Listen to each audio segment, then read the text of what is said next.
Hi friends, നിങ്ങൾ തമിഴിൽ കണ്ട പോലെ തന്നെ നമ്മുടെ വീട്ടിലുള്ള രണ്ട് ചേരുവകളും പിന്നെ കുറച്ച് സ്പൈസസും ചേർത്തുകൊണ്ട് നമുക്ക് ബീഫ് കൊണ്ടുള്ള ഒരു അടിപൊളി ഐറ്റം തയ്യാറാക്കിയെടുത്താലോ. ഇതിന് നമ്മുടെ അച്ചാറിൻ്റെ ഒക്കെ ഒരു ടേസ്റ്റാണ് കേട്ടോ. ബീഫ് അച്ചാറിൻ്റെ ഒരു ടേസ്റ്റാണ്, എന്നാൽ അച്ചാറിനേക്കാൾ ഒത്തിരി രുചി കൂടുതലുമാണ്. അപ്പോൾ ഇത് എത്ര നാൾ വേണമെങ്കിലും കേടുകൂടാതെ നമുക്ക് സൂക്ഷിക്കാവുന്നതാണ്. അപ്പോൾ നമുക്ക് ഇതെങ്ങനെ തയ്യാറാക്കാമെന്ന് ഒന്നും കണ്ടാലോ. അതിന് വേണ്ടിയിട്ട് ഞാനിവിടെ മിക്സിയുടെ ജാർ എടുത്തിട്ടുണ്ട്. അതിലേക്ക് 1 ടീസ്പൂൺ കടുക് ചേർത്തിട്ടുണ്ട്. 1 കിലോ ബീഫിന് 1 ടീസ്പൂൺ കടുക് ചേർത്ത് കൊടുത്തിട്ടുണ്ട്. പിന്നെ നമ്മുടെ കയ്യിലുള്ള സ്പൈസസുകൾ ഇട്ട് കൊടുക്കാം. ഞാൻ കുറച്ച് പട്ട ഇട്ട് കൊടുത്തിട്ടുണ്ട്. പിന്നെ എൻ്റെ കയ്യിൽ കുറച്ച് തക്കോലം ഉണ്ടായിരുന്നു, അതിട്ട് കൊടുത്തിട്ടുണ്ട്. പ്രത്യേകം ശ്രദ്ധിക്കേണ്ടത്, നമ്മൾ ഇതിൽ ജീരകങ്ങൾ ചേർത്ത് കൊടുക്കരുത് കേട്ടോ. പെരുംജീരകവും ചെറിയ ജീരകവും ഒന്നും ചേർത്ത് കൊടുക്കരുത്. പിന്നെ ഞാൻ അതിലേക്ക് ചേർത്ത് കൊടുക്കുന്നത് ഒരു പിടി കുരുമുളകാണ് ചേർത്ത് കൊടുക്കുന്നത്. പിന്നെ പട്ട നമ്മളെപ്പോഴും കുറച്ച് കൂടുതൽ ഇടണം കേട്ടോ. കറുകപ്പട്ട കുറച്ച് കൂടുതലായിട്ട് നമുക്ക് ഇടണം. പിന്നെ ഞാൻ അതിലേക്ക് ഒരു സബോളയുടെ ഹാഫാണ് എടുക്കുന്നത്. നമുക്ക് ഒരു സബോള മാത്രം നമ്മൾ ഈ കറിയിൽ യൂസ് ചെയ്യുന്നുള്ളൂ. അപ്പോൾ പകുതി ഈ മിക്സിയുടെ ജാറിൽ ഇട്ട് കൊടുക്കുന്നുണ്ട്. പകുതി നമുക്ക് കറി തയ്യാറാക്കുമ്പോൾ ആവശ്യം അത്ര മാത്രം മതി കേട്ടോ. ഒരുപാട് വെളുത്തുള്ളി അങ്ങനെയൊന്നും വേണ്ട. നമ്മൾ അച്ചാറുണ്ടാക്കുന്ന പോലെ കുറേ വെളുത്തുള്ളി ഒന്നും എടുത്ത് അരി അങ്ങനത്തെ പരിപാടികളൊന്നും ഇല്ല കേട്ടോ. അങ്ങനെ ഇതും ചേർത്ത് കൊടുത്ത് ഇനി നമുക്ക് ആവശ്യത്തിന് വേണ്ട ഏലക്ക, ഒരു 4 ഏലക്കായ ചേർത്ത് കൊടുത്തിട്ടുണ്ട്. അതും ചേർത്തിട്ടുണ്ട്. ഇനി നമുക്ക് പൊടികളായിട്ട് മഞ്ഞൾപ്പൊടി ചേർത്ത് കൊടുക്കാം. പിന്നെ മുളക് പൊടി ചേർത്ത് കൊടുക്കാം. മുളക് പൊടി 2 ടീസ്പൂൺ മുളക് പൊടി ചേർത്ത് കൊടുത്തിട്ടുണ്ട്. നമ്മൾ ഓൾറെഡി കുരുമുളക് ഇതിലിട്ടിട്ടുണ്ടല്ലോ, അപ്പോൾ ഒത്തിരി എരിവിന് നമുക്ക് ആവശ്യമില്ല. ഇതാണ് കറക്റ്റായിട്ടുള്ള അളവ് കേട്ടോ. അങ്ങനെ 2 ടീസ്പൂൺ മുളക് പൊടിയും ചേർത്ത് നല്ലപോലെ മിക്സിയുടെ ജാറിൽ ഒന്ന് പൊടിച്ചെടുക്കുന്നുണ്ട്. അപ്പോൾ ഇപ്പോൾ വെള്ളം ചേർക്കാതെ നല്ല ഫൈനായിട്ട് പൊടിച്ചെടുക്കാം. ഇനി നമുക്ക് ഇത് വെള്ളം ചേർത്ത് ഒന്ന് പേസ്റ്റ് രൂപത്തിലും ഒന്ന് പൊടിച്ചെടുക്കാം. അപ്പോൾ ആദ്യം തന്നെ നമ്മൾ വെള്ളം ചേർത്ത് പൊടിക്കരുത്. അപ്പോൾ നമ്മുടെ സ്പൈസസ് ഒന്നും കറക്റ്റ് പൊടിച്ച് കിട്ടില്ല. അപ്പോൾ ഇതുപോലെ കുറച്ച് വെള്ളം ചേർത്ത് നല്ല പേസ്റ്റ് പരുവത്തിൽ അരച്ചെടുത്തിട്ടുണ്ട്. ഇനി ഞാനിവിടെ ഒരു കുക്കർ അടപ്പത്ത് വെച്ചിട്ടുണ്ട്. ഇതിലേക്ക് കുറച്ച് വെളിച്ചെണ്ണ ഒഴിച്ച ശേഷം അതിലേക്ക് നമ്മൾ നേരത്തെ പകുതി സബോള എടുത്തല്ലോ, അതിൻ്റെ പകുതിയും കുറച്ച് ഇഞ്ചിയും ഒരു 6 അല്ലി വെളുത്തുള്ളിയും ചേർത്ത് നമ്മൾ സാധാരണ കറിക്കൊക്കെ വാട്ടുന്ന പോലെ നല്ല പോലെ ഒന്ന് മൂപ്പിച്ച് കൊടുക്കുന്നുണ്ട്. ഒത്തിരി മൂത്ത് പോകേണ്ട ആവശ്യമൊന്നുമില്ല. നമ്മൾ ഒന്ന് വാടിയാൽ മതിയാകും കേട്ടോ. അങ്ങനെ ഇതുപോലെ നല്ലപോലെ വഴറ്റിയ ശേഷം ഇതിൻ്റെ പച്ചമണം ഒക്കെ മാറിയ ശേഷം നമുക്ക് തയ്യാറാക്കി വെച്ചിരിക്കുന്ന ഈ ഒരു പേസ്റ്റ് പരുവത്തിലുള്ള മസാല ഉണ്ടല്ലോ, ഇത് നമുക്ക് ചേർത്ത് കൊടുക്കാം. ഇത്രയും മാത്രമേ നമുക്ക് ഇതിന് ആവശ്യമുള്ളൂ.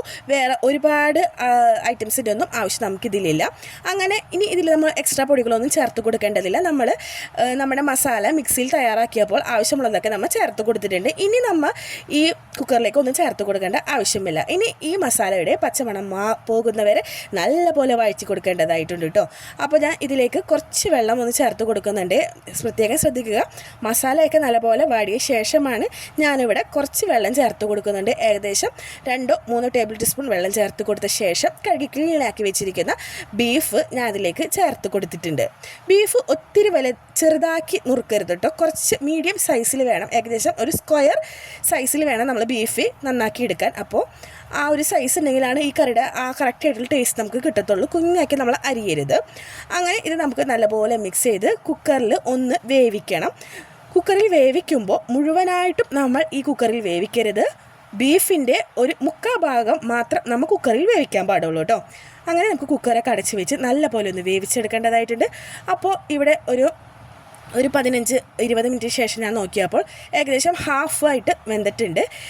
ഇനി നമുക്ക് ഇതൊരു മൺചട്ടിയിലേക്ക് മാറ്റി നല്ലപോലെ ഒന്ന് വറ്റിച്ച് കുറുക്കി എടുക്കേണ്ടതായിട്ടുണ്ട്. ഇത്രയും മാത്രമേ നമുക്ക് ഈ കറിക്ക് ആവശ്യമുള്ളൂ.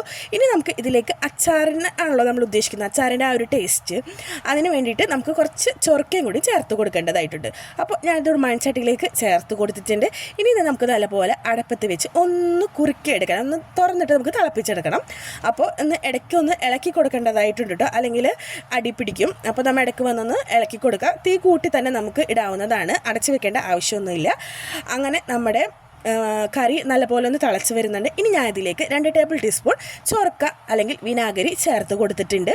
അപ്പോൾ എന്നാലാണ് നമുക്ക് ആ ഒരു അച്ചാറിൻ്റെ പോലെ നല്ല ടേസ്റ്റും പിന്നെ കേടാകാതെ നമുക്ക് ഇരിക്കുന്നതിന് വേണ്ടിയിട്ടാണ് കേട്ടോ. അപ്പോൾ ആവശ്യത്തിന് ഇത്തിരി അധികം പുളി നമ്മൾ ചേർത്ത് കൊടുക്കണം, അതായത് വിനാഗിരി. എന്നാലാണ് നമ്മൾ ഇത് അടുത്ത ദിവസമാകുമ്പോൾ ഇറച്ചിമിൽക്കൊക്കെ നല്ലപോലെ പുളിയും ഒക്കെ പിടിക്കണമെങ്കിൽ കുറച്ചധികം നമ്മൾ ഒഴിച്ച് കൊടുക്കേണ്ടതായിട്ടുണ്ട്. 2-3 ടേബിൾ ടീസ്പൂൺ നമുക്ക് ഒഴിച്ച് കൊടുക്കാവുന്നതാണ്. പുളിയൊക്കെ നിങ്ങളുടെ ആവശ്യത്തിന് നമുക്ക് ഒഴിച്ച് കൊടുക്കാം. അങ്ങനെ ഏകദേശം നല്ല വറ്റിക്കുറുകായിട്ട് വരുന്നുണ്ട്. അപ്പോൾ നമുക്ക് കാണുമ്പോൾ തന്നെ മനസ്സിലാവും.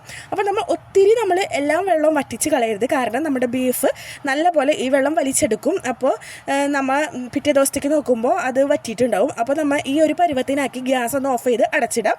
10 മിനിറ്റിന് ശേഷം തുറന്ന് നോക്കുമ്പോൾ ഇതുപോലെ നമ്മുടെ കറി പാകത്തിന് സെറ്റായി കിട്ടിയിട്ടുണ്ട് കേട്ടോ. ഇനി നമുക്ക് ഇത് ഫ്രിഡ്ജിലൊന്നും വെക്കേണ്ട ആവശ്യമില്ല. നമുക്ക് 2 ദിവസം കൂടുമ്പോൾ ഒന്ന് ചൂടാക്കി പുറത്ത് തന്നെ നമുക്ക് എത്ര ദിവസം വേണമെങ്കിൽ സൂക്ഷിക്കാം. ഇതിൽ ഒരു പീസ് എടുത്ത് നമുക്ക് കൂട്ടിയാലും മതി കേട്ടോ. കറിക്ക് പീസുമൊക്കെ നല്ലപോലെ മസാല പിടിച്ചിരിക്കുന്നുണ്ടാകും. അതുപോലെ തന്നെ നമുക്ക് വേറെ കറികളുടെ ആവശ്യമൊന്നുമില്ല. ഇത് നമുക്ക് ഉണ്ടാക്കി വെച്ച് കഴിഞ്ഞാൽ എത്ര ദിവസം വേണമെങ്കിലും കേടാക്കാതെ ഇരിക്കും. അതുപോലെ പുറത്തൊക്കെ യാത്ര ചെയ്യാൻ വേണ്ടിയിട്ട് നമുക്ക് കൊണ്ടുപോകാനും ഒക്കെ നല്ല എളുപ്പമാണിത്. ചപ്പാത്തിയുടെ കൂടെ കഴിക്കാം, അതുപോലെ ചോറിൻ്റെ കൂടെയൊക്കെ അടിപൊളി ടേസ്റ്റ് തരുന്ന ഒരു കിഡ് ഐറ്റം തന്നെയാണ്. അപ്പോൾ നിങ്ങൾ എന്തായാലും ഇത് ട്രൈ ചെയ്ത് നോക്കിയിട്ട് ഫീഡ്ബാക്ക് എന്നെ ഒന്ന് അറിയിക്കണം. അപ്പോൾ ഇഷ്ടപ്പെടുകയാണെങ്കിൽ എല്ലാവരും ഒന്ന് ലൈക്ക് ചെയ്യുക. ഇതുപോലത്തെ അടിപൊളി റെസിപ്പീസൊക്കെ ആയിട്ട് ഞാൻ നിങ്ങൾക്ക് വരുന്നതായിരിക്കും. അപ്പോൾ നിങ്ങളെല്ലാവരും ഇതൊന്ന് ട്രൈ ചെയ്ത് നോക്കുക. പിന്നെ ബീഫ് കറിക്ക് ടേസ്റ്റ് കൊണ്ടുള്ള ടിപ്പൊക്കെ ആയിട്ടൊരു വീഡിയോ ഞാൻ ചെയ്തിട്ടുണ്ട്. അപ്പോൾ അതും എല്ലാവരും കണ്ടു നോക്കി ചാനൽ ലൈക്ക് ചെയ്ത് സബ്സ്ക്രൈബ് ചെയ്യുക.